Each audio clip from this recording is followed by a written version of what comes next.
A gente está na ponta da linha, né, Débora, com o diretor executivo da FUVEST, o professor Gustavo Mônaco. Bom dia, professor. Bom dia, Carla. Bom dia, Débora. Bom Bom dia aos dia. ouvintes da Band News. Professor, falta pouco, algumas horas Pois é. aí para o grande momento. Estudantes se prepararam ao longo de meses, às vezes anos, quer dizer, anos, né? Se a gente está falando de estudos, não é só no último ano pré-vestibular que é hora de estudar. A gente vai mostrar aquele conhecimento de todo o período escolar. Chegou o momento. Agora, às vésperas do exame, qual que é a orientação para quem está nos ouvindo ou para os pais responsáveis desses candidatos que vão prestar a FUVEST? Qual que é a orientação do comportamento, né, desses estudantes no sábado?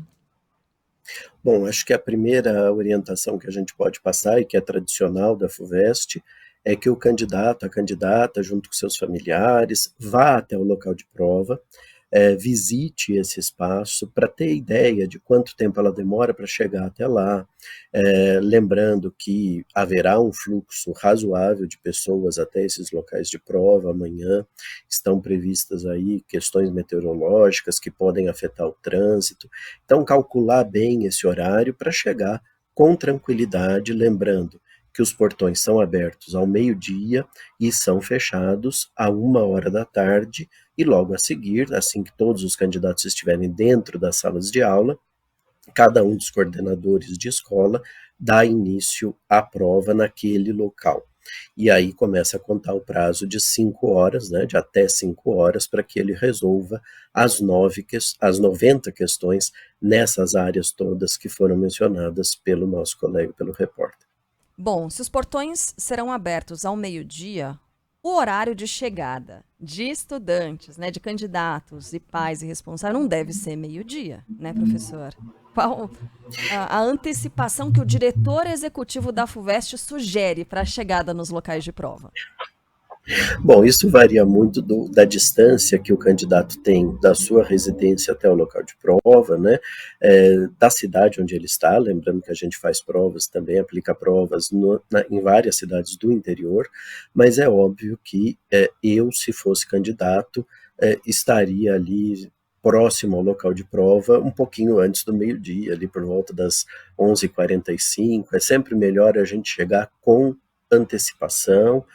Sempre há uma padaria por perto, sempre há uma vendinha por perto onde você possa comprar uma água, comprar algo para se hidratar, para se alimentar. Esse ano nós voltamos a permitir o consumo durante a aplicação da prova e na sala. Até o ano passado, em razão da pandemia, o candidato precisava se ausentar do local de aplicação da prova, por questão de segurança sanitária, mas esse ano ele volta a poder comer na própria mesa. Claro que isso exigirá dele ali um certo cuidado para não derrubar nada, sobretudo na folha de respostas, mas ele tem essa liberdade, então, de consumir algo no local, e aí, se chegar muito cedo, aproveita para ir lá na vendinha ao lado do local de aplicação de prova para comprar algo, para se hidratar, para se alimentar. É importante que o candidato não perca o seu tempo, não perca o horário de fechamento dos portões e perceba que, às vezes, dependendo do lugar onde ele estiver fazendo a prova, existem várias escolas. Isso é muito comum na cidade universitária. O colega, ele conversa com um colega que diz assim, eu vou fazer, sei lá, na faculdade de economia, mas esse outro candidato está no Instituto de Matemática. Não é tão perto um prédio do outro. Então, essa visita prévia, ela é importante, e chegar mais cedo também garante que ele tenha tempo de se deslocar internamente até o local de prova, se for esse o caso. Professor, o circular que passa dentro da cidade universitária, onde é que o candidato pode ter informações? São ônibus diferentes que circulam por ali? A passagem é gratuita nesse domingo? Como é que faz para ter informação do trajeto certinho para saber onde é que o candidato vai descer?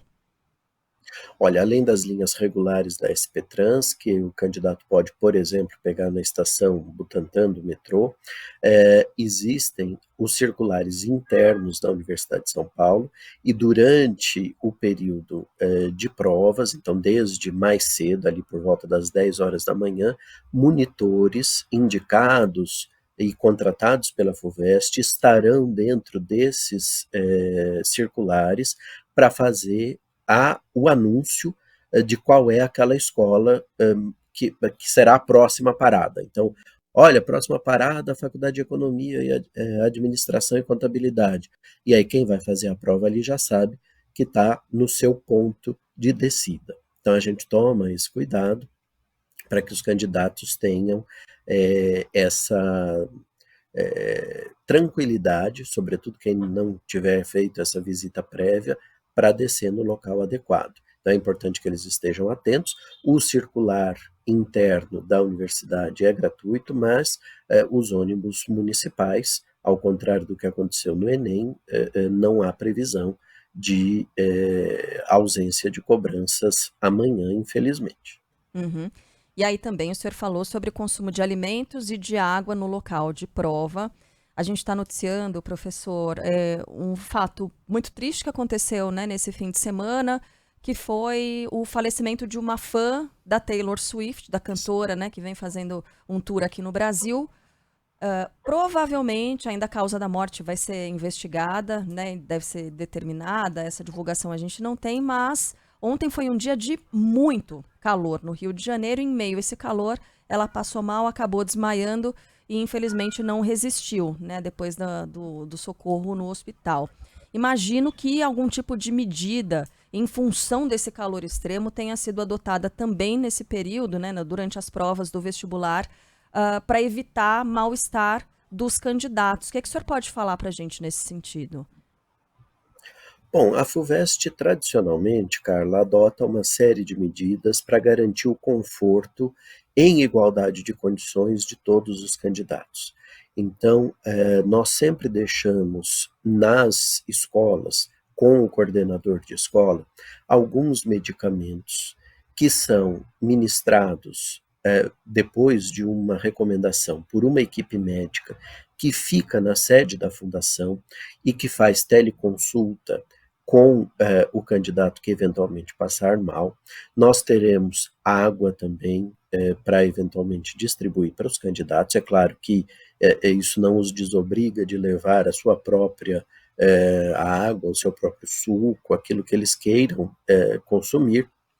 E também uma outra preocupação que nós passamos a ter desde o ano passado é a de contar nos locais de prova com absorventes higiênicos para as candidatas que eventualmente tenham necessidade de utilização e estejam desprevenidas. Então, assim, nós sempre tomamos estes cuidados. Claro que as circunstâncias desse calor excessivo ao longo dessa semana nos preocupam e nos preocuparam bastante. Nós tomamos medidas adicionais. Há toda uma estratégia de contingência de danos. Nós temos ambulâncias, não em todos os locais de prova, mas posicionadas as ambulâncias estrategicamente para, se necessário for, intervir. Além disso, essa possibilidade de eventos meteorológicos que possam fazer com que a energia deixe de ser fornecida em alguns locais de prova também nos levaram a adotar algumas estratégias. Claro que elas não são 100% infalíveis, isso é, como vocês mesmas diziam há pouco, obrigação do poder público e da concessionária de energia elétrica, mas nós estamos tomando algumas medidas internas para contingenciar eventuais riscos caso isso aconteça. Já houve no passado, essa época de vestibular é uma época em que sempre nós estamos sujeitos a acidentes meteorológicos. Já houve uma situação no passado, eu não estava na diretoria da fundação, mas os funcionários contam, em que o prédio de uma escola desabou em uma sala especificamente durante a aplicação de prova. Nós, nesse momento, temos toda uma estratégia e os nossos coordenadores são muito bem treinados para atuar em situações como essas, de realocação desses candidatos para uma outra sala no mesmo prédio. Então, nós nunca fazemos, por exemplo, a alocação de um número absurdo de candidatos no mesmo local, porque nós sabemos que algum problema pontual, um aparelho de ar-condicionado que queime, uma falta de energia pontual numa certa sala pode acontecer, e nós temos mecanismos de reorganização e reordenação desse ambiente. Agora, contingências mais gerais, toda uma região da cidade ou uma cidade do interior atingida por chuvas, por queda de energia, nós temos um plano de contingência, ele faz parte da nossa estratégia, mas eu queria deixar os candidatos tranquilos com relação a isso. Se algo acontecer, nós estamos empenhados em resolver no menor prazo possível para que eles possam fazer a prova com tranquilidade. É isso. E você que está nos ouvindo, candidato, não se esqueça do seu documento, original com foto, digital ou físico. A caneta, perdão, caneta de tinta azul ou preta, né, professor? Mas tem que ter o corpo transparente, é isso? Isso é uma novidade, viu, Débora? Porque até o ano passado a FUVEST exigia a caneta azul, esse ano pode ser azul ou preta, e também é uma novidade a utilização, a possibilidade de utilização do documento digital. Então, na porta da sala, o candidato vai fazer prova da sua identidade, vai dizer, sou eu mesmo, está aqui o meu documento digital, o fiscal vai olhar, ele vai ser convidado a desligar o seu aparelho celular na frente do fiscal, colocar no invólucro, um saquinho que a gente fornece, e isso vai ficar com ele até o final da prova, mas fechado e lacrado. E uma dúvida, bem rapidinha. No Enem, alguns estudantes, alguns candidatos esqueceram de tirar alarme de remédio, por exemplo, um alerta até para voltar a estudar. Isso pode acontecer na FUVEST, de desclassificar o candidato se tocar algum alarme do celular? Olha, por isso que nós pedimos para que os celulares sejam desligados antes de serem colocados nos sacos, né, nos invólucros que nós fornecemos. Agora, essa ideia de que a FUVEST vai desclassificar, a gente ouve muitas vezes quando faz palestras em colégios, em cursinhos, se eu olhar 3 vezes para o lado, o fiscal vai tirar minha prova, vai me desclassificar. Não, tudo é olhado com muita cautela, com muita tranquilidade. A gente sabe que os candidatos estão e ficam nervosos durante a realização da prova, como você começou dizendo, Carla, é o empenho de um longo percurso do ensino médio e não só, que está ali em jogo. Então, a gente sabe disso, a gente sabe que alguns acidentes podem acontecer, como esse que você mencionou. Agora, como para nós isso vai ficar fechado dentro de um envelope que é dificílimo de abrir, aqueles envelopes metálicos, né, que você tem que rasgar para conseguir abrir, o candidato não vai fazer isso, mesmo que, por exemplo, o celular ligue automaticamente para disparar o alarme. Nesse caso, claro, o fiscal vai intervir no sentido de ir lá para ver o que está acontecendo, vai abrir o invólucro, vai fazer o barulho parar, porque isso atrapalha os outros candidatos, e vai relacrar o equipamento. Então, são procedimentos diferentes que cada uma das instituições adotam, mas, no nosso modo de ver, não é caso de desclassificação apenas por isso. Claro que, dependendo das circunstâncias, a gente pode ter alguns acréscimos ali que indiquem uma má-fé, por exemplo, do candidato.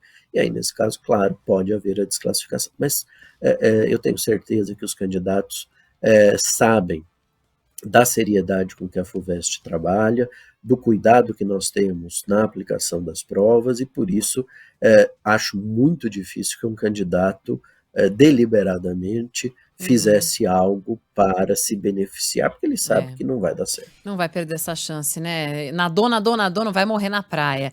A gente agradece demais a entrevista do professor Gustavo Mônaco, diretor executivo da FUVEST. Obrigada pela gentileza de atender a Band News FM. Desejamos aqui boa sorte a todos os candidatos. Obrigada, professor. Obrigado, Débora, obrigado, Carla. Queria agradecer a todos os ouvintes da Band News e desejar a todos os candidatos e candidatas uma boa prova, com muita tranquilidade. Relaxem hoje, não adianta mais vocês ficarem desesperados e amanhã demonstrem o seu melhor, que é isso que nós esperamos de cada um. Perfeito. Bom trabalho, professor.